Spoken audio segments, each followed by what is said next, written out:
Ibrahim wa ala ali sayyidina Ibrahim wa barik ala sayyidina Muhammad wa ala ali sayyidina Muhammad kama barakta ala sayyidina Ibrahim wa ala ali sayyidina Ibrahim fil alamin innaka Hamidun Majid. Baik. Tuan-tuan saudara hadirin muslimin mukminin rahimakumullah sekalian. Alhamdulillah, dengan izin Allah Subhanahu wa taala kita dapat berhimpun pada malam ni. Asa kekok banyak bulan dah tinggal. Meja ni pun dah besar dah sepeninggalan saya. Pandai kidaf jaga meja ni, kan? Bagi makan apa tak tahu meja ni. Jadi besar lagu ni. Baik, tuan-tuan saudara hadirin muslimin mukminin rahimakumullah. Kita berada dalam satu suasana yang lama tetapi bau. Rasa tebal sikit muka kan, dia rasa gabai, dia rasa macam apa nama, ada something sebab lama dah. Last kita bersama bersiaran dengan tuan-tuan, ingat makan bulan lah, berapa bulan lah. Ya.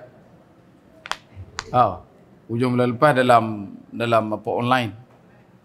Banyak bulan dah tak jumpa. Sebab tu alhamdulillah, macam mana pun keadaan dunia, majlis ilmu ini wajib diperjalankan. Dan ada setengah-setengah pihak yang ambil satu pendekatan, tak boleh kena stop tu majlis ilmu dan sebagainya. Hari ini kita dapati dalam 4 hari belakangan ni 9 orang ulama terbesar, ulama yang terkenal di sekitar tanah Arab kembali ke rahmatullah. Satu jumlah yang banyak. Kalau satu orang tu dia menulis ratusan kitab, kita hilang sudah ribuan kitab. Kitabnya satu perkara, tuan-tuan. Ulama ni bila dia karang kitab, dia tulis kitab, dia susun kitab pun satu benda. Tetapi ada inti isi yang dia tahu. Dan sebab itulah dia yang akan syarahkan kitab tu. Bahkan dalam masa yang sama, bila mana Imam An-Nawawi buat syarah hadis Muslim, dia himpunkan berjilid-jilid syarah dia. Daripada sekian banyak hadis, dari riwayat sebut dalam kitab menyebutkan 4,000 hadis. Daripada kitab tersebut dia syarah pula berjilid-jilid, 20 jilid tu ada. Dan daripada sekian banyaknya syarah-syarah tersebut, bila mana dia meninggal dunia, kata ulama ketika itu sudah hilang permata sebenar bagi setiap ilmu yang dia kutip. Kita tak tahu apa nama resepi masakan mak kita duk makan kan. Sampailah dia dah tak ada, bila kita try buat tak jadi macam dia buat. Ada something yang dia buat yang kita tak buat. Ada something yang dia bubuh yang kita tak bubuh. Ada something yang dia atok yang kita tak atok. Sebab tu ada setengah orang bila kita tengok cara masak dia beza. Ada setengah jenis letak minyak dulu. Lepas tu letak bawang. Lepas tu letak cabai. Ada setengah dia letak belanga dulu. Lepas tu baru letak minyak kan. Dia tak letak minyak tu kita dapur. Ada letak cabai dulu, last sekali letak bawang. Dan benda tu memberikan tadbir rasa yang berbeza, walaupun hanya disebabkan oleh tertib. Dan sebab itu kalau kita tengok balik dalam penyataan ataupun perjalanan majlis ilmu ini, perkara yang paling besar kadang-kadang ada yang tuan-tuan jumpa dalam kitab, ada yang tuan-tuan dengar bila berhadap. Boleh faham Ada ilmu yang kita dapat hanya dengan kita download terus daripada kitab, buka kitab baca faham. Ilmu yang dapat daripada kitab, ada ilmu yang dapat daripada berhadap, dan ada ilmu datang daripada kita beradab dengan guru. Yang tu je 3 jalan kemuncak pada ilmu. Sebab itu pada hari ini tuan-tuan, dengan izin Allah Subhanahu wa taala, kita akan sambung perkongsian kita daripada kitab Maza Yani Intima'il Islam daripada Dr. Fadilatul Syekh Fathi akan, iaitulah pada muka surat yang ke-93.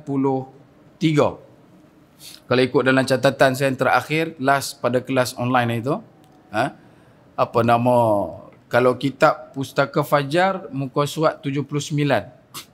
Hak yang cetakan hijau tu, 79. Hak lama lah, hak saya punya. Kalau Darussalam, 93. Baik. Kita dah bicara berkenaan dengan hati bawah ni. Selalu saya pesan, bila mana kita dalam kelas pengajian Al-Quran, kitabah Quran ni kalau nak baca daripada hati. Baca dengan berhati-hati, baca dan sambil memperhati. Quran tak boleh kita baca yang tu kita nak sebut, yang tu kita tengok tak. Kita kena tengok yang ke depan, yang ke depan. Baru perjalanan bacaan kita lancar. Baik. Untuk tajuk yang kedua pada malam ini, tuan-tuan, sidang hadirin muslimin mukminin rahimakumullah sekalian, adalah perkara berkaitan dengan akal. Perkara berkaitan dengan akal. Bila sebut perkataan akal, daripada kaedah bahasa Arab dia ada banyak maksud. Antara maksud akal adalah satu benda yang bukan sekadar berkaitan dengan berfikir, menakul, perkara yang disebutkan sebagai mentafsir, ataupun yang kita katakan menggunakan otak tu untuk mencapai sesuatu. Tetapi kalimah aqala itu sendiri bermaksud menghubung. Kalau kita tengok dalam iklan susu budak-budak, dia sebut, dia kata apa? Sel otak berhubung. Pernah dengar? Kan? Dan ni sel otak dia tak berhubung ni. Kan? Minum susu tu sel otak berhubung. Pada pergi tengok harga pun sekilo dah RM65. Kita tanya-tanya ikan murah RM23. So pedas lady ke apa ke? No, RM65. Memang berhubung dengan dompet sekali. Daripada otak tu dia pergi ke account bank tu. Sebab tu bila sebut kata aqala juga bermaksud menghubungkan. Dia tahu ini, daripada ini akan pergi ke ini akan pergi ke ini. Tuan-tuan, akal, bila contoh kita kata nak minum, kita tahu dah kita nak minum, kita akan pegang cawan lah. Tangan mana yang kita nak guna? Tangan kanan. Sebab paling dekat. Bila dah tahu dah tangan kanan, itu proses. Dan bila mana kita ambil, kita tahu nak letak kat mana? Mulut ke hidung ke telinga? Sini minum guna mulut. Sama lah saya pun. Kan? Mana takut letak sini kan. Tanya main mana? Planet Namek. Sebelah Taiping ni kata. Dah, kita tahu dah. Dan benda ni respon. Dan dahsyatnya, Masya Allah, Tabarakallah, Allah Subhanahu Wa Taala mengkehendaki pada kita untuk menggunakan akal itu sebaik mungkin semata-mata untuk membesarkan Allah. Membesarkan Allah Azza wa Jalla wa Ala. Tak ada jalan lain, tuan-tuan. Dan kalaulah mampu kita berfikir, kata Junaid Al-Baghdadi, akal itu dia ada batas. Dia ada batas, akal. Tetapi bila mana dia bersama dengan iman, dia tidak ada batas. Dia akan menuju kepada Allah Subhanahu Wa Taala. Kenapa saya kata macam tu? Baik. Logik matematik dengan logik iman tak sama. Logik matematik dengan logik iman tak sama. Benda ni tuan-tuan selalu dapat. Cerita bab sedekah. 1,700 kan? 1,700. Pahala solat 1. Kalau seorang 1. Kalau ramai 23, 24, 27. Begitu juga dengan amalan ibadat yang lain.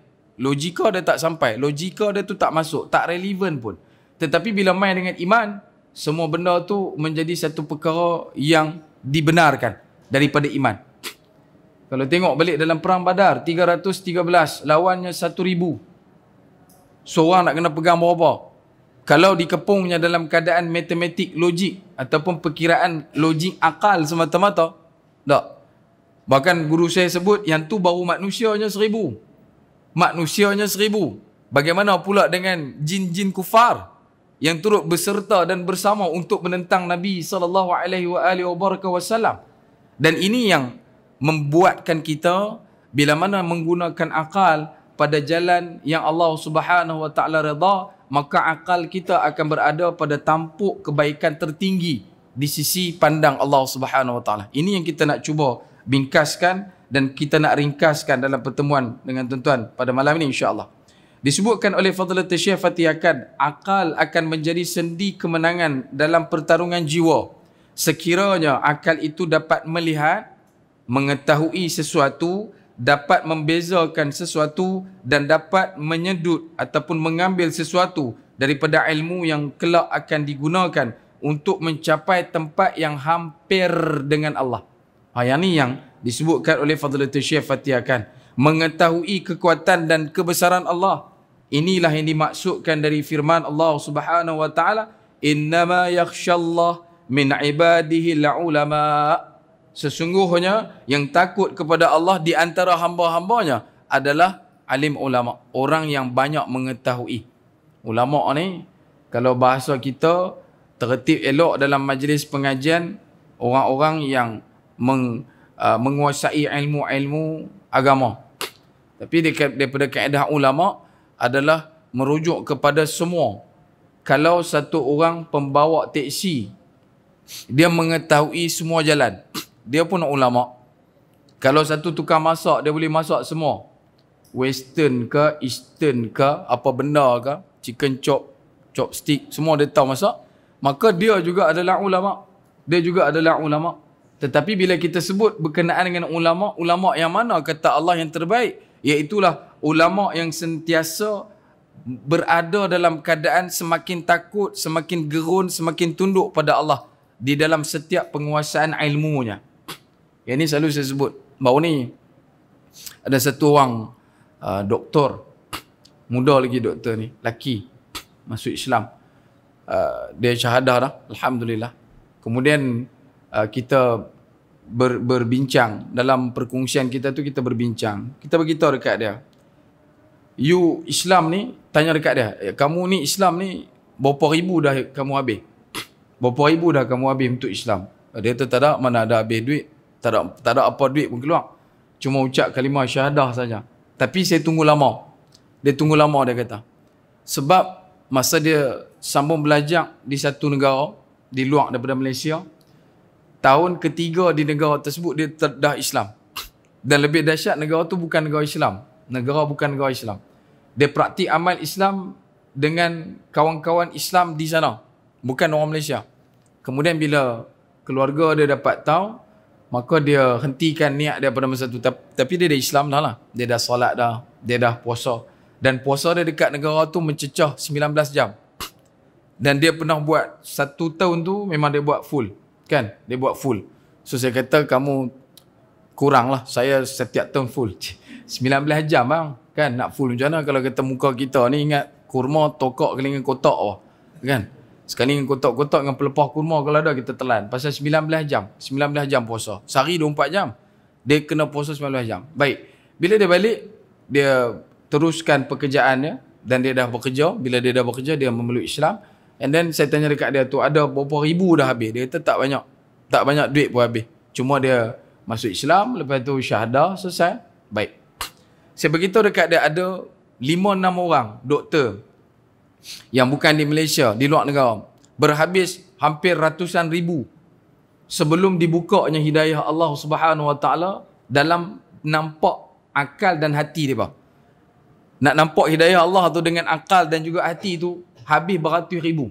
Satu orang doktor, bukan apa nama, bukan doktor sajalah, dia prof di universiti di Amerika, habis dekat-dekat 250 USD, duit kita kali dengan 4. Duit kita kali dengan 4, lebih kurang sejuta, dekat sejuta, habis beratus ribu semata-mata nak jumpa satu ayat yang Allah Ta'ala sebut, marajal bahraini yaltaqiyan bainahuma barzaqul la yabghiyan.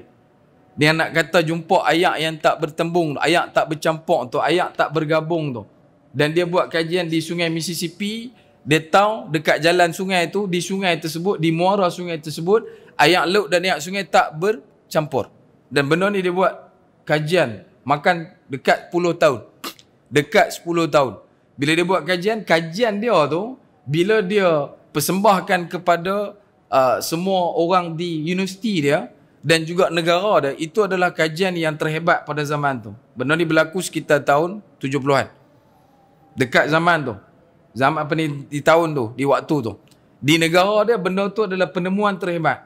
Bila dah jadi penemuan terhebat, maka benda tu diangkat menjadi satu perkara yang besar dalam negara dan dibawa ke pameran antarabangsa.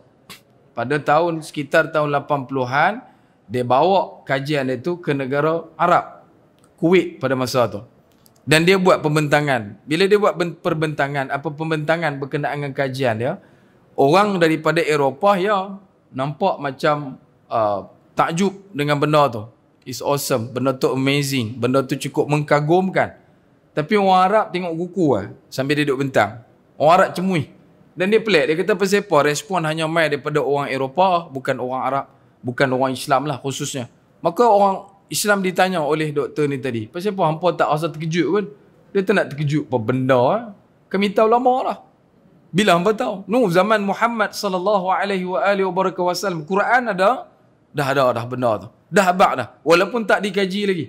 Hari ni ramai orang duk viral berkenaan dengan jumpa kolam dalam kolam, jumpa sungai dalam laut. jumpa sungai dalam sungai. Disebut dah dalam Quran. Berkenaan dengan api di dalam air dan sebagainya. Ya. Dan benda ni kalau ikut logik, tak masuk. Melainkan kalau tengok gambar SpongeBob. Kan? Dia buat campfire dalam laut. Kan? Dia buat campfire tu dalam laut. Benda tu. Dan sebab tu, bila kita faham konsep akal ini, dia ada keterbatasan dia. InsyaAllah, kita tak akan duduk dalam penguasaan dunia ilmu semata-mata. Tetapi kita akan kaitkan ia dengan iman. Dan ini yang kita nak bawakan pemahamannya dalam pertarungan jiwa. Tuan-tuan sedang hadirin muslimin mukminin rahimakumullah sekalian.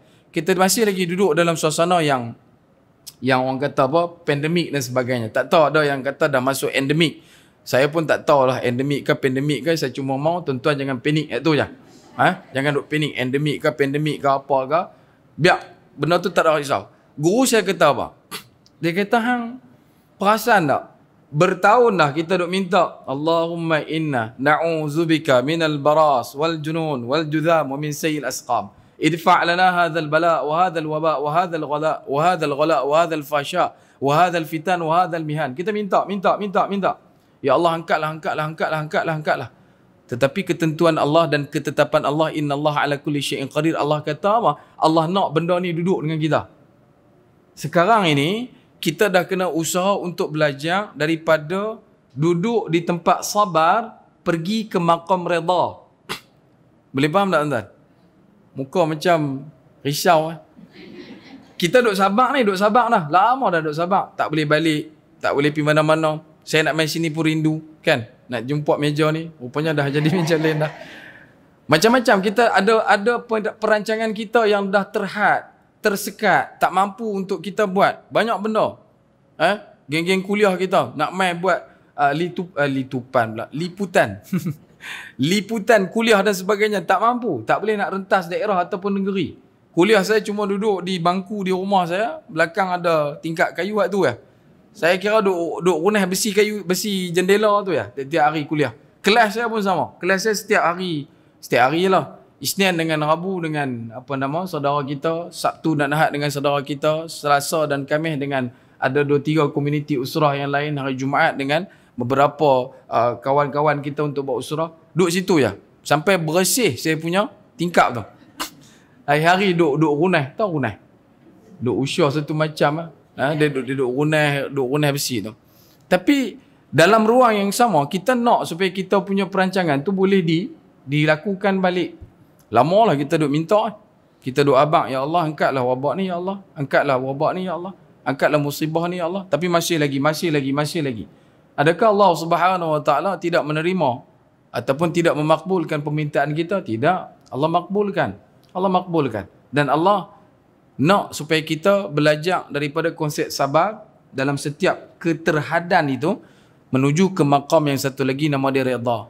Apa redha dekat situ? Kita redha bahawasanya kita ini makhluk. Kita redha katanya kita ni hamba. Kita redha Allah tu pencipta kita. Kita redha kalau hamba ni Allah nak bagi apa pun dia tak ada masalah. Siratal ladzina an'amta alaihim. Jalan yang lurus ni jalan yang terima semua benda nikmat. Sampai hari ni berapa ramai di kalangan kita yang boleh terima penyakit ini, musibah ini sebagai nikmat? Berapa ramai? Tanya balik kat diri kita. Berapa ramai? Sebab tu, bila mana kita buka dalam kitab perbahasan berkenaan nafsu, kita akan jumpa lah lawamah, mulhamah, mutmainnah. Dia ada radiyah, dia ada mardiyah. Betul? Ada radiyah, ada mardiyah. Yang mana jazaohum 'inda rabbihim jannatu 'adnin tajri min tahtiha al-anhar khalidina fiha abada radiyallahu anhum wa radu'an. Zalika liman khasyiya rabbah. Kata ulama, khasyiya rabbah, dia merebahkan diri di depan Allah Subhanahu Wa Taala. Nak kena pijak pun pijaklah. Nak kena picit pun picitlah. Nak kena timpa pun timpalah. Sebab aku dah redha lah dengan apa yang berlaku. Kehilangan ahli keluarga. Ahli keluarga saya terdekat sepanjang pandemik 3. Bapa mertua saya, abang ipar saya dan juga anak saudara saya. Alhamdulillah 3-3 bukan disebabkan oleh penyakit COVID. Semuanya boleh diuruskan. Urus semua. Kita urus semua. Dan bila mana kita duduk dalam keadaan nak mempercayai ini semua adalah urus takdir Allah Subhanahu Wa Taala, akal bukanlah sampulnya semata-mata, tidak. akal belum lagi mampu untuk menjadi sampul ketetapan atas setiap qadar Allah Subhanahu Wa Taala. Tak cukup. Akal kita terbatas. Akal kita 2 tambah 2, 4. Kita belum lagi 1 sama dengan 700. 313 boleh tolak 1000. Kita belum lagi. Belum lagi sampai tahap tu. Kenapa? Sebab kita masih duduk dalam maqam sabar, belum naik ke redha. Jadilah orang yang ridwan. Jadilah orang yang redha kepada Allah dan menjemput Allah redha ke atas dia. Siapa dia? Dzalika liman khasyiya rabbah. Orang yang mana duduk dalam ketaatan kepada Allah, semakin banyak ilmu yang dia belajar, semakin banyak ilmu yang dia tuntut, semakin banyak ilmu yang dia pelajari, semakin tunduk gerun dia, takut dia kepada Allah Subhanahu Wa Taala. Takut apa? Bukan takut mati. Takut apa? Bukan takut sebab tak boleh balik kampung. Takut apa? Takut dia tak mampu untuk duduk dalam keadaan wala tamutunna illa wa antum muslimun. Wal'iyadzubillah. Berapa ramai orang yang duduk dalam suasana penyakit ini dengan duk bagi tahu kena jaga kesihatan akal, kena jaga kesihatan mental dan sebagainya. Banyak orang yang ambil keputusan untuk bunuh diri dan sebagainya. Kes kematian mengejut ini adalah satu perkara yang bukan main-main. Setiap hari ada cubaan-cubaannya untuk membunuh. Mana tidaknya gurunya di rumah adalah semua media sosial. Jadi hidup dia menjadi sosial. Boleh faham? Sosial lah. Dulu tuan-tuan, dulu kita bila mengaji, bila kita duduk dalam suasana 90-an, sumber ilmu kita kalau agak update sikit, kita ambil pada TV. Forum Perdana Ehwal Islam, dulu 90-an punya cerita. Lepas maghrib tu, Tok Imam tu duduk baca doa panjang. Paling panjang pun Allahumma barik lana. Cukup. Pasal kelam kabut, semua bukan nak balik tu. Nak duduk depan TV, nak tengok forum perdana. Dan isu tu, dia persiapan yang tu. Isu tu yang penting. The moment of, the climax of the moment isu tu. Pasal isu bila pergi market, dia boleh sambil duduk pilih tengok dia habang. Dengar dah semalam forum perdana. Orang punya ustaz, dia jadi lagu tu. Dulu 90-an. Tapi bila main dah tahun 2000 ke atas ni, sumber kita dah banyak.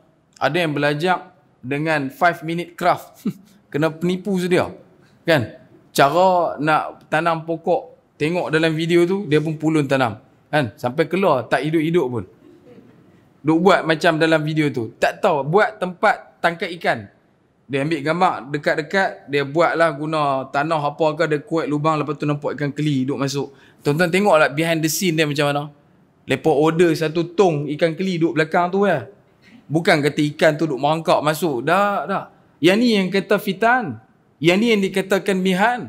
Yang ni yang duk berlaku ni. Dan lebih bahaya dan lebih teruk bila mana kita pula umpama ikan talapia lapak tak makan 4 minggu. Mati dah Ustaz kalau 4 minggu. Hak ni ikan talapia diet. Mana hantar? Ni. Masuk apa telan. Agak cun dengan akal, ambil. Tak balik, tak boleh kita.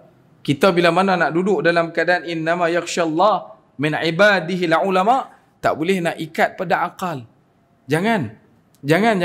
Sebab tu cari jalan untuk kita dapatkan ketetapan duduk dalam ruang sabar pada waktu ini, dan kita usaha untuk tingkatkan jadi orang yang sampai maqam radiyah, dan insya-Allah kita duduk dalam keadaan menjemput nilai mardiyah Allah Subhanahu Wa Taala. Tuan-tuan sidang hadirin muslimin mukminin rahimakumullah sekalian, bangsa akal banyak kali disebut oleh Syekh Abdul Qadir Mandili, oleh Abdul Samad Al-Palimbangi dalam kitab-kitab mereka. Bahkan perbahasan berkenaan dengan dunia akhirat, mereka akan menggunakan nama ini, bangsa akal.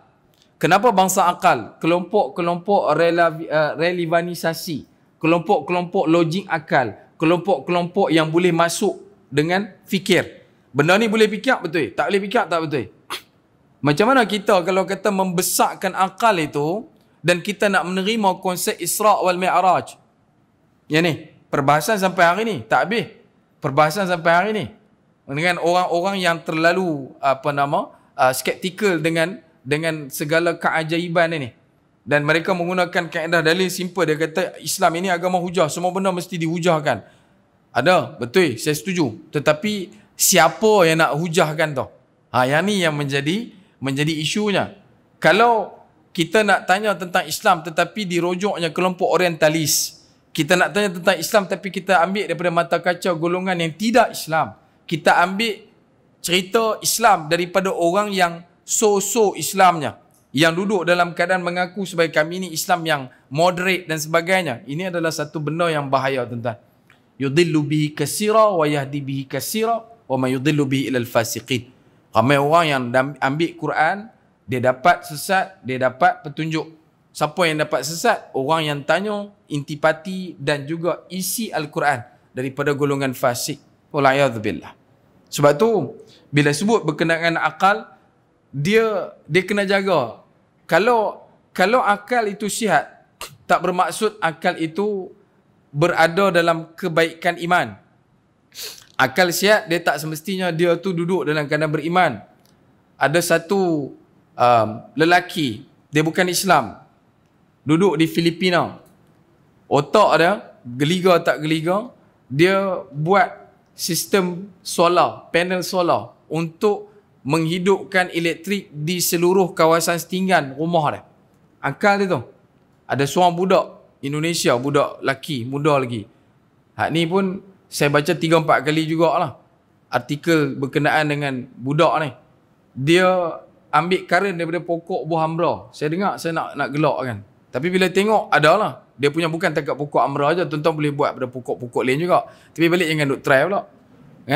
Bubuh kat mana ni toge berapa mAh je. Ada 1040 mAh je tak cukup. Dia punya power dia tu.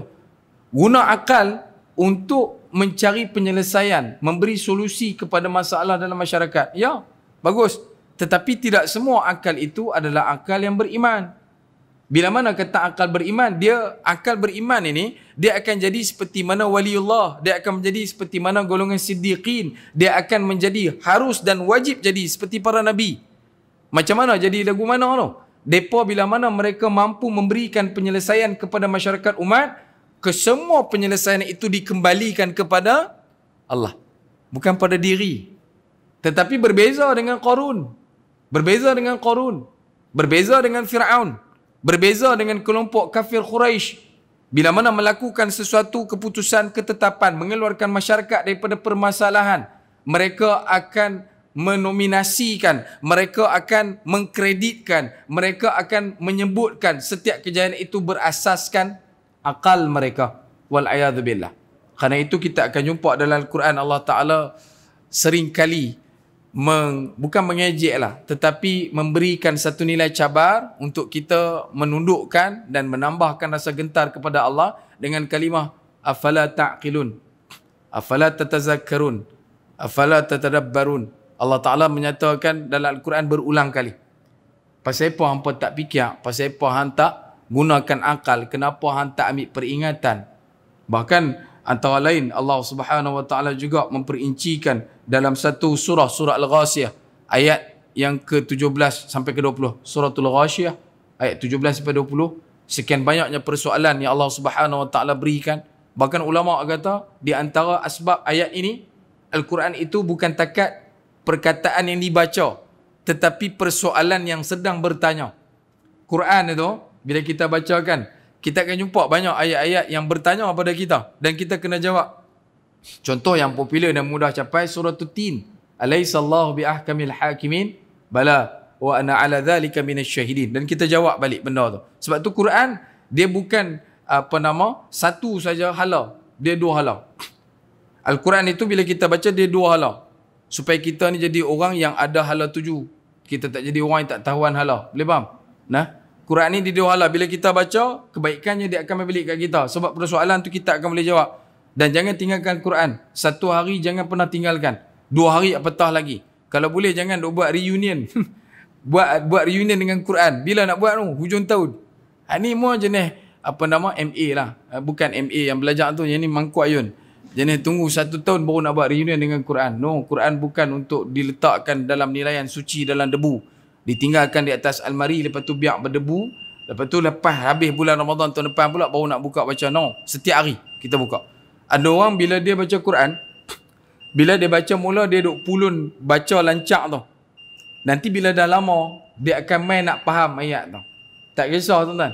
Buatlah duduk yang mana pun, tak ada masalah. Tetapi baca dulu Quran.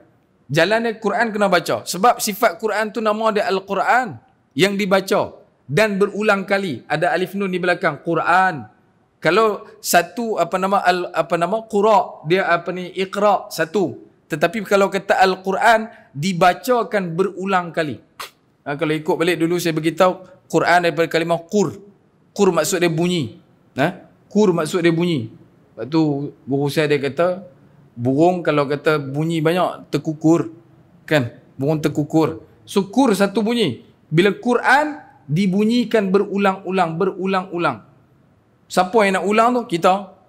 Yang Islam Orang kafir tak baca Quran, mereka baca kita. Jadi kalau kita pula tak baca Quran, kita nak baca sama. Kita nak baca orang kafir pula, tak payah. Benda tu tak ada kena-mengena. Bahkan kita ni kalau tengok balik dalam beberapa waktu belakangan ini dimunculkan tentang peringatan-peringatan tentang akhir zaman. Duk beritahu dah macam-macam. Segala macam benda yang kita jangan jumpa dulu lah dah. Tsunami dulu jangan jumpa lah. Merata. Sampai ke Kuala Sepetang pun ada. Mi udang tsunami. Dulu tsunami nak dengar payah. Pasal naik eja tu payah. Dia kata eja macam mana tsunami TSU ke SU saja kan. Nak jumpa tanah runtuh payah. Nak jumpa banjir berat, banjir besar payah. Lah ni bukan takat banjir tanah runtuh, kepala ayak turun. Yang kita duk jumpa tu kepala paip Ni benda ni. Dan bukan benda kecil-kecil tuan-tuan. Tahu ni akhir zaman sedang mendekat. Kiamat sedang datang, wajib pasti. Sama ada kita mati dulu ataupun beradab dengan kiamat kita tak tahu. Tapi kalau boleh janganlah duk beradab dengan kiamat. Kita nak supaya kita ni kembali kepada Allah dalam keadaan berada pada nilai iman dan Islam. Yang akal kita guna semata-mata untuk membesarkan Allah Subhanahu Wa Taala, bukan membesarkan diri kita depan Allah. Walaiyazubillah. Duk tahu dah akhir zaman duk mai, duk tahu dah tak lama dah dunia ni, tapi masih lagi duduk dalam keadaan lara. Masih lagi duduk dalam keadaan mencari isi dunia. Masih lagi duduk korek inti pati dunia. Yang kita tahu benda tu takkan boleh bawa masuk ke dalam kubur. Kalau ingat persoalan yang pernah saya timbulkan daripada awal-awal saya sampai sini. Balik rumah kita, daripada pintu depan sampai pintu belakang, cari berapa banyak barang yang kita boleh bawa masuk kubur. Jangan duk pergi kapok lelaki balik aku masuk hang masuk. Ni kapok anak kita. Tak ada siapa tuan-tuan. Tak ada apa yang kita boleh bawa masuk kubur. Yang boleh untuk kita bawa cuma amal kita. Itulah bekal. Tapi kalau yang tu pun tak ada, yelek pucik, apa pun tak ada. Tak ada siapa yang boleh. Bahkan perkara inilah yang kita duk diulangkan. Dan orang tanya pergi masjid, kadang-kadang kelas pengajian cerita bab padu'ain. Sampai umur 60 pun duk cerita hid dan sebagainya. Ada orang dia pandang sinis perkara tu. Saya nampak benda ni, ya, betul juga lah. Umur 60 dah duk cerita hid apa. Habis tu dia tak ada anak. Dia tak ada cucu. Dia tak ada cicit. Dia tak ada piut. Apa lagi? Nyet. Kan? Dia tak ada keturunan dia untuk dia sampaikan bicara berkenaan dengan kaedah fiqh ibadah. Takkan tak ada. Mesti ada. Dan inilah waktunya untuk kita menajamkan balik pemahaman kita. Dan kenapa fardu ain itu banyak diajak dan tak berhenti tuan-tuan. Kalau tuan-tuan pergilah mana-mana masjid, akan ada fiqh tentang salat. Kitab Muniatul Musalli ada, Fathul Bari ada, Kifayatul Akhyar diajarkan. Semua berkenaan dengan fadilat dan juga kaifiat salat. Diceritakan berulang kali, bertahun-tahun, makan ratus tahun pun kadang-kadang kitab tu. Tapi kenapa diulang? Sebab ibadat inilah yang akan mendekatkan kita kepada Allah, seperti mana yang Nabi SAW sebut bila ditanya tentang kiamat. Kata Nabi SAW, badiru bil a'mal, perbanyakkan oleh kamu akan amal. Bila sebut kita amal yang paling mudah, amal dengan diri kita. Amal dekat diri kita ni amal mana yang mudah? Salatnya, puasanya, zakatnya, hajinya, lepas tu Quran dan sebagainya. Yang lagi dekat, solat dengan Quran. Kita boleh buat tiap-tiap masa, tak tunggu waktu-waktu tertentu. Dan benda ni yang kita nak kena proses dengan akal yang baik. Bukan akal yang sihat. Sihat saya tak cukup. Sampai disebutkan oleh satu orang ahli falsafah. Dia kata, dia nama dia Descartes. Dia kata apa? Sepintar manusia yang paling pintar, manusia yang paling pintar adalah manusia yang boleh menghasilkan kejahatan yang paling jahat dan boleh menghasilkan kebaikan yang paling baik. Ini adalah takrif bagi akal. Akal itu, satu orang tu kalau betul-betul dia berakal, dia pintar, dia paling pandai. Nak tahu dia pandai tak pandai, dia mampu menghasilkan kejahatan yang paling jahat dan dia juga mampu menghasilkan kebaikan yang paling baik. Dan kita ni pula yang ada akal yang average ni, IQ tak sampai pun Honda Film. Honda Film pun 80 lah. Kan? Tak sampai pun 80 IQ kita, kita pilihlah yang baik. Dan beruntung bagi orang yang ada kawan-kawan dia yang guna akal, kepintaran dia tu untuk buat kebaikan yang paling baik. Dan bagi kita pula kena usaha untuk jauhkan orang yang gunakan akal yang pandai ni untuk melakukan kejahatan yang paling jahat. Dan benda ni yang kita nak kena sentiasa hidupkan dalam kehidupan kita sepanjang kita masih lagi punya nilai masa. Baik. Rasulullah sallallahu alaihi wasallam telah bersabda menunjukkan tentang nikmat akal, dan dalam sabdanya, ma khalaqallahu khalqan akrama alaihi minal aql. Allah tidak mencipta makhluk yang lebih mulia daripada akal. Dalam catatan di bawah disebutkan nombor 1, hadis ini adalah hadis riwayat Tirmizi, Al-Hakim dan An-Nawadir dengan sanadnya dhaif. Dan kemudian juga sabda Rasulullah sallallahu alaihi wasallam kepada Ali bin Abi Talib radhiyallahu an, "Idza taqarraba an-nas ila Allah Ta'ala bi anwa'il bir, fataqarrab anta bi aqlika." Jika manusia menghampirkan diri kepada Allah dengan melakukan pelbagai amal kebajikan. Al-bir. Al-bir ni tuan-tuan boleh rujuk juga dalam tafsir surah Al-Baqarah ayat 177 bila Allah Ta'ala mengkisahkan tentang kebaikan, kebajikan, kebaktian. Bila sebut kata kebajikan dan kebaktian, tak ada satu pun kata Nabi, manusia yang mana menghampirkan diri kepada Allah dengan melakukan dengan pelbagai amal kebajikan, hampirkanlah diri kamu kepada Allah dengan akal, dengan ilmu, dengan faham. Satu solat orang yang berilmu lebih baik daripada 1000 solat orang yang tidak berilmu. Dalam qaul yang lain menyebutkan 70,000. Satu orang yang beribadat dengan ilmu lebih baik daripada 7 tahun ibadat orang yang tidak berilmu. Jadi ilmu tu penting. Dan bila sebut kata ilmu tu penting, pentingnya ilmu itu akan nampak ataupun akan ada nilai. Kata ilmu tu penting bila kita amalkan ilmu tu. Kalau kita ada ilmu tapi tak amal, ilmu tu tidak menjadi penting bagi kita dan tak menjadikan kita penting. Tetapi kalau kata ilmu tu kita dapat, kita amal, ilmu itulah yang akan menjadikan kita penting di sisi Allah dan akan menjadikan kita ini pentingkan Allah Subhanahu Wa Taala asbab daripada ilmu tu, walaupun sedikit. Abdullah bin Mubarak bila mana disebutkan tentang perkara ini, dia mengajakkan kita supaya banyak akan beradab dalam menuntut ilmu. Imam Malik bila mana dia mengajak anak murid dia, kata Imam Rabi', Imam Syafi'i. Imam Malik bila mana dia mengajak, kata anak murid dia, aku belajar dengan Imam Malik untuk ilmu saja 7 tahun. Tapi aku khidmat dengan dia, beradab dengan dia lebih daripada 15 tahun. Maksud dia, beradab dengan Tok Guru tu lebih banyak daripada ilmu yang dia kutip. Maka bila ditanya kepada pasal apa yang belajar ilmu tu sat saja, dia kata kitab Imam Malik boleh dapat merata. Mana-mana orang aku boleh belajar. Sebab anak murid dia yang duk belajar tu ramai. Jadi kalau aku nak tahu ilmu dia tu, aku boleh dapat dekat mana orang. Tapi nak khidmat, nak beradab dengan guru tu, takkan boleh aku dapat daripada anak-anak murid dia. Sebab itu adalah individual. Satu benda yang hanya dengan guru tu saja. Sebab tu tuan-tuan, bersyukurlah kalau kita ada guru yang kita boleh khidmat, ada guru yang kita boleh beradab dengan dia, ada guru yang kita boleh sentiasa bertalaqi dengan dia. Maka dengan kebaikan kita sentiasa berada dengan golongan soleh ni, orang-orang baik ini, Allah Subhanahu Wa Taala nampak doa kita. Allah Taala terima pemakmulan, memberikan pemakmulan hajat kita, insya-Allah. Dan kemudian satu lagi sabda Nabi SAW, maktasaba rajulun misla fadli aqlin yahdi sahibahu ila hudan wa yarudduhu an radi'in. Seseorang itu tidak mendapat sesuatu yang lebih dari keistimewaan akal, kerana akal itu membimbing tuannya kepada hidayah dan mengelakkannya daripada perkara yang buruk. Hadis riwayat Ibn Al-Mujbir. Dalam kaedah akal yang disampaikan oleh Nabi SAW, akal, kalau betul-betul sifatnya akal, dia akan membawa orang itu dekat kepada Allah. Tetapi kalau sifatnya cuma otak, mukh. Otak ni mukh. Dalam bahasa Arab, otak ni panggilannya mukh. Sebutan dia mukh. Jadi kalau pergi ke Johor, makan otak-otak, jangan order mukh-mukh. Saya mereka baling ke mangkuk satu kan. Kata dia ni habang apa duk mukh-mukh. Apa dia otak-otak? Dah otak-otak panggil lah otak-otak. Siapa Bila mana kita nak sebut berkenaan akal dengan mukh, beza. Orang yang ada otak, dia akan gunakan akal dia untuk kepentingan perut dia.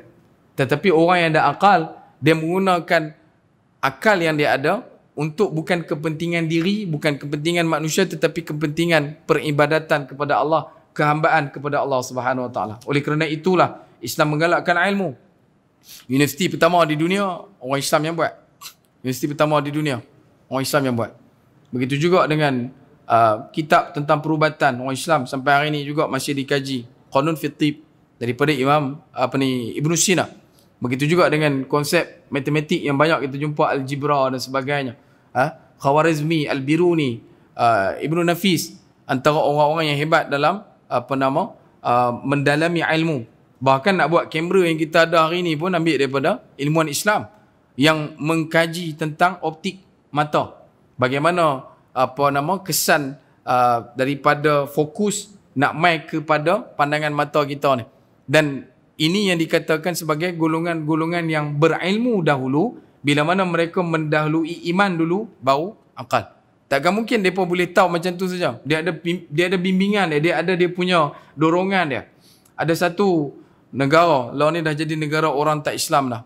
Lama dah lah. Kisah ni tahun zaman Melaka dulu lah. Dah jadi negara orang tak Islam. Di situ ada satu tempat tanam pokok peach.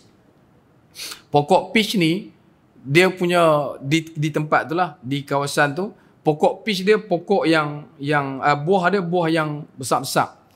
Beza dengan tempat lain. Beza dengan tempat lain. Jadi ada orang buat kajian pasal apa dalam negara yang sama, dalam negeri yang sama, pasal apa pokok buah peach hampa ni lebih besar daripada buah peach lain. Tempat pun sama, suhu pun sama, cuaca pun sama.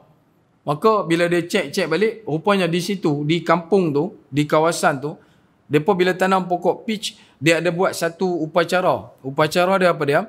Bila buah tu dah mula keluar, buah peach tahu tak buah peach? Dia berbulu sikit kan. Kita tengok tu berbulu lah. Dia ada macam bulu-bulu sikit tau. Masa dia kecil. Lepas tu bila dia dah keluar, dia dah mula matang. Belum masak lagi dia dah matang. Mereka akan tembak meriam. Mereka akan bawa meriam dekat setiap lorong pokok tu, mereka akan tembak. Bagi terkejut. Ni bahasa dia apa? Kalau kita nak brain, tak boleh. Tapi kesan dia apa dia? Buah dia lebih besar daripada tempat lain. Buah dia lebih besar daripada tempat lain. So kalau kata buah yang kita duk dapat luih-luih itu, try tengok. Try tengok, kan? Hak ni saya pernah masuk di kawasan belah Greek. Orang asli. Duk kena perkenal dengan orang asli ni. Tak tahu kot dia perkenal juga kan. Kalau saya kena perkenal, saya kena perkenal tuan-tuan pula lah. Dia abang dekat saya. Dia kata, yang bali meracun bola tu, kita halau babi kan. Dia kata, tak, bukan bagi halau babi sebenarnya. Tu, nak besarkan buah tu, bagi buah tu terkejut. Tak tahulah. Try tengok lah kan. Nanti balik try buat tengok. Pokok durian baru 4 hari tanam, nak besar mana kan. Sebab tu bila sebut berkenaan dengan ilmuwan Islam, akal mereka duduk pada tahap yang kita katakan sebagai hari ni trendsetter. Trendsetter ni apa dia?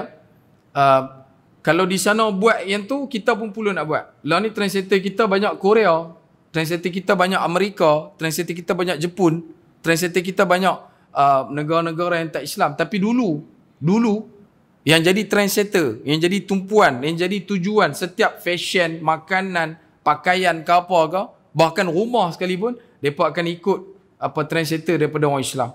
Sampai ke tahap bila mana kita buka balik kota Al-Hamra, dalam hamparan dia punya pembinaan kota tu. Tuan-tuan bayang ayak yang guna untuk wuduk tu sudah aja. Ayak yang guna untuk wuduk menggunakan sistem gelombang suara. Ketika muazzin azan di dalam masjid di kota di Granada Spanyol tu, bila dia azan je, Allahu Akbar, Allahu Akbar, ayak yang ada di keliling kawasan masjid tu akan mula mengalir. Gelombang suara. Bila jatuh kepada golongan raja yang kita sebutkan Raja Ferdinand dan Ratu Isabel, antara benda yang mereka cari point untuk kaji benda ni. Sebab bila dah jatuh kepada Kristian, ayat tu tak keluar. Ayat tu tak keluar seperti mana sebelum masa zaman Islam. Jadi dia duk cari point dia, pasal apa. Maka dia tanya kepada orang Islam yang ada, dia kata tak tahu, kami pun tak tahu. Cuma bila azan, ayat akan keluar. Lepas pun panggil orang untuk azan, dan bila azan dia, betul ayat tu keluar. Dan mereka rongkah benda tu nak cari macam mana benda tu boleh jadi. Tak jumpa sampai kelar. Sebab tu yang mereka jumpa cuma satu sistem lah. Yang kita duk guna dalam akrium tu. Ayak flow rotate balik kan. Dia keluar masuk. Dan benda tu yang mereka duk pulung buat. Dekat Penang ada jam besar. Kalau pergi dekat jam besar sebelah Jabatan Agama tu, dekat dengan Padang Kota tu, dia ada satu jam besar. Lama tak pergi Penang. Lah maju dah. Ada terowong. Ada jambatan ketiga apa kan. Ada satu jam besar tu. Dekat situ tu akan nampak kepala singa. Kepala singa keras duk tu. Situ paik ayak tu dulu. Bawah tu dia ada letak besin. Dan sistem yang dia guna tu rotate lah. Rotate, ayak rotate je. Bukan ayak yang kata baru dan sebagainya, tidak. Dia ayak tu rotate. Dia bukan ayak yang ayak yang main macam kita guna mutlak, tidak. Dan mereka cuma boleh dapat yang tu dah. Mereka tak boleh dapat balik yang hak sistem asal. Sama juga dengan kita tanya dekat pengkaji di selatan Thailand. Dan juga pengkaji sejarah Kedah. Ada satu lela. Lela ni satu laras meriam. Meriam sak yang ada di depan Museum Pertahanan Thailand. Kalau tuan-tuan perasan, nanti balik buka tengok dalam Google pun ada. Dekat depan Museum Pertahanan Thailand, dekat depan tu ada satu meriam besar. Meriam tu dia katuk dengan besi, dia bubuh macam cover. Tapi adalah muncung yang kita nampak. Meriam tu, bila mana berlaku perang antara Siam dengan Kedah dulu, meriam ni lah salah satu yang digunakan untuk serang Siam. Dan mereka jadi pelik dengan meriam ni pasal apa? Sebab bila mereka main dekat nak masuk Kedah, mereka kena serang dah dengan meriam ni. Mereka tahu. Sebab dia punya saiz peluru dia. Bila peluru tu duk main, mereka tahu, okay, meriam ada atas bukit. Mereka celapak pergi kat bukit. Kan? Sebai-sebai pergi kumkai-kumkai, tengok tak jumpa. Elok mereka naik bukit tu, tengok belah sana pula berdentum. Dia kata meriam tu dah sana pula. Pergi sana pula. Dan bila mereka dapat meriam tu, mereka dapat saja jatuh Kedah masa tu. Lepas pada perang bisik tu. Untuk pertahanan lah, tempat pertahanan. Mereka nak angkut balik meriam tu tak boleh, berat. Tak boleh angkut, berat. Jadi, mereka kena gunakan alat lain untuk tarik balik. Dan bila masuk balik dalam sejarah, rupanya meriam tu, meriam yang kita panggil apa? Dia boleh buka kan cantum tu. Orang panggil apa? Kan meriam tu dia boleh disassemble dan boleh assemble balik. Dia boleh pasang balik, pasang balik. So bila depa serang, depa kan tanggung 2-3 orang. 2 orang angkat satu, 2 orang angkat satu, 2 orang angkat satu. Kan? Angkat 6 orang pergi letak. Sambung tembak. Lari pula pergi belah sana. Depa tak tahu kata meriam tu boleh sampai tera tu. Bagi depa meriam ya meriam. Macam kita lah duk pekup telinga meriam buluh tu kan. Tak ada pun main tu imam pasang hak muncung, Tok Bilal pasang hak belakang, kita pasang hak tengah dah. Tobat berani kalau pasang tu. Lari awal kita kata. Kabat pula mahal dia tak. Sebab tu bila jadi lagu tu, mereka tak boleh nak ongkar, tak boleh nak buat apa, maka mereka letaklah depan Museum Pertahanan. Yang ni yang disebutkan kepada saya oleh orang yang kaji lah. Daripada segi daripada segi sejarahnya, mereka nak beritahu dekat situ satu orang kata apa? Satu benda yang dikatakan bahasa kita macam nak condemn lah. Ni meriam yang hampa paling besar kan, meriam yang hampa kata paling dahsyat lah ada depan Museum Pertahanan kami. Duk ada bawah kekuasaan mereka. Sebab tu bila kita sebut berkenaan akal, umat ni dah cemuih dah berkenaan dengan teknologi. Umat Muhammad sallallahu alaihi wasallam ni dah selesai dah dalam bab sains dan sebagainya. Isu vaksin tak vaksin ke apa semua dah selesai dah. Cuma bila mana ilmu itu tadi jatuh kepada orang yang pintar menggunakan untuk dibuat kejahatan yang paling jahat, maka jadilah kerosakan di muka bumi. Yang kita nak ni kembalinya sinar seperti mana di zaman Ibn Sina, di zaman Al-Khawarizmi, kelompok di zaman Abbasiyah dulu. Waktu tu kegemilangan ilmu yang tak terjangkau. Orang tak boleh nak fikir. Sampai ke tahap apa tuan-tuan? Kalau tuan-tuan baca dalam falsafah sejarah ataupun falsafah dunia, satu-satu negara yang boleh buat kain tenun, satu-satu negara yang boleh buat lukisan ke apa ke, dia boleh buat mural dinding ke, dia boleh buat craft tangan apa semua ni, itu menunjukkan negara tu adalah negara yang aman sentiasa. Negara yang paling aman. Pasal apa? Tak ada kita duk jumpa orang duk buat craft tangan, tentu duk kena lari pasal kena serang. Adakah? Duk buat tenun ni, kain songkit. Weh, lari-lari kita kena serang. Dia nak bawa ke mesin tenun tu? Tak. Nak abang kata keadaan negara tu betul-betul aman. Dan kain tenun nak buat bukan 2 hari bang. 2 hari tu kain tenung. Hampir duk tu tenung, tu kain tenung boleh lah 2 hari. Kan tenun lama bang, lama. Dah lah mahal Kedah. Kedah tu saya tarik balik, mahal. Kan? Mahal. Sebab dia buat dia tu lama. Tengok juga pada kita punya apa nama? Jenis dia tu. Bunga ni awan larat ke, awan balok ke, apa ke? Dia ada dia punya rate harga dah. Dan nak buat benda tu bila makan lama, maksud dia negara tu aman. Macam mana boleh aman? Pemerintahan dia cantik. Pentadbiran dia cantik. Dan keadaan negara dia tu duduk dalam keadaan harmoni. Sama juga dengan hari ni kita duduk kalut. Malaysia ni tak ada produk lah nak buat kartun ke, nak buat apa ke. Kita nak buat apa benda dengan duduk berhadap peperangan ekonomi lagi. Nak makan. Ada orang yang duduk dekat dengan kita tak makan 3-4 hari. Ada yang masih lagi kebuluran. Ada jiran yang meninggal dunia sudah pun lebih daripada seminggu. Anak OKU tak tahu. Anak OKU tak ada nak abang apa. Sebab bau busuk orang tahu kata ni. Tiba-tiba kita nak abang kata kita ni syurga. Syurga mana kita nak duduk ni? Syurga Cawangan Kulim. Kita nak duduk syurga mana?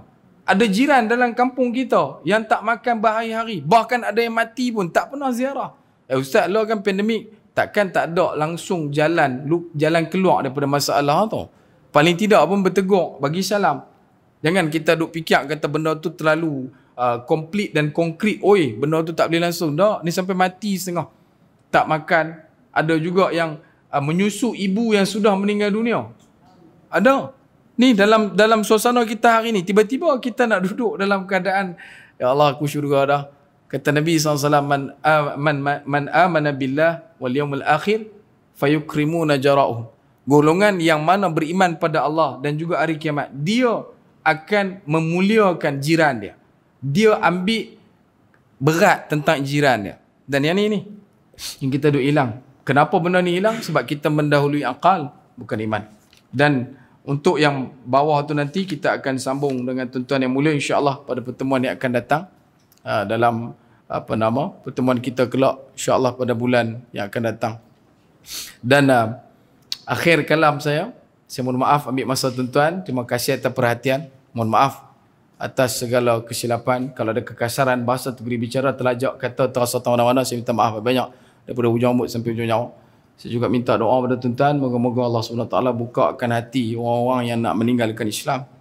Allah Ta'ala bukakan hati orang-orang yang berasa tak puas hati dengan Islam. Allah Ta'ala berikan kepada mereka sebaik-baik, sebesar-besar, sebanyak-banyak hidayah.